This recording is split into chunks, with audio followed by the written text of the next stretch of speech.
Hi, and welcome to Ovens and Dragons, where this empty nester dad tries to teach himself how to cook. If you've tuned into this channel before, you might notice a slight change in its focus.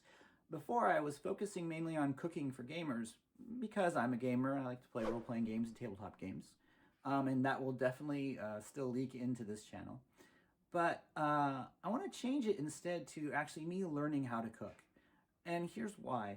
A little while ago, I just kind of said, okay, I'm going to go live stream. I'm going to cook up something. I don't know what. And I just kind of experimented and added things and stuff. It came out okay. But someone on that live stream commented that they thought I was brave for just kind of experimenting and throwing ingredients together because they needed a recipe to follow. And if they didn't have a recipe, it made them really, really, really uncomfortable. And it got me thinking that I think a lot of that uncomfortableness is a fear of failure or a fear of making a mistake. And I would much rather have a channel where I show people that it's okay to cook and make mistakes.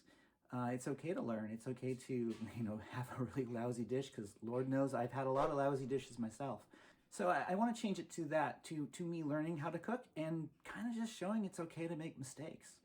So to that end, I want to discuss a little bit about the books that I have.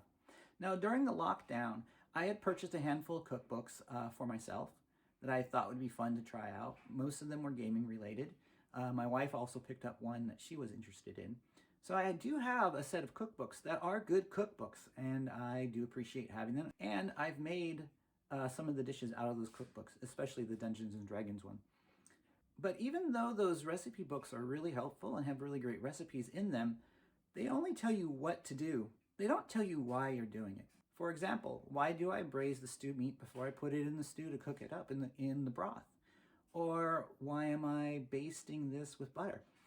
Or why do I have to cook the carrots before I cook the onions? Or whatever that might be.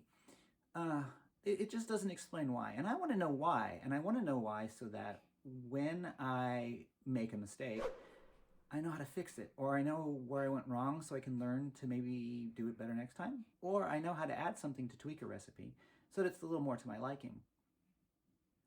Over the summer, I was watching Netflix and I ran into a show called Salt, Fat, Acid, Heat.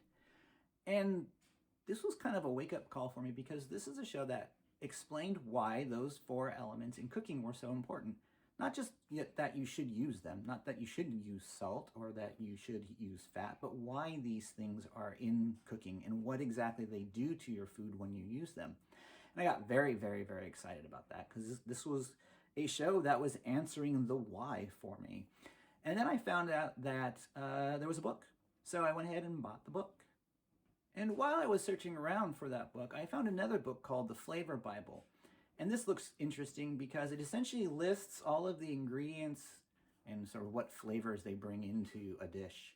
So I have these 2 books now, and I'm going to be reading through these and trying to pull lessons out of that and hopefully incorporating that stuff into this channel as I'm learning how to cook.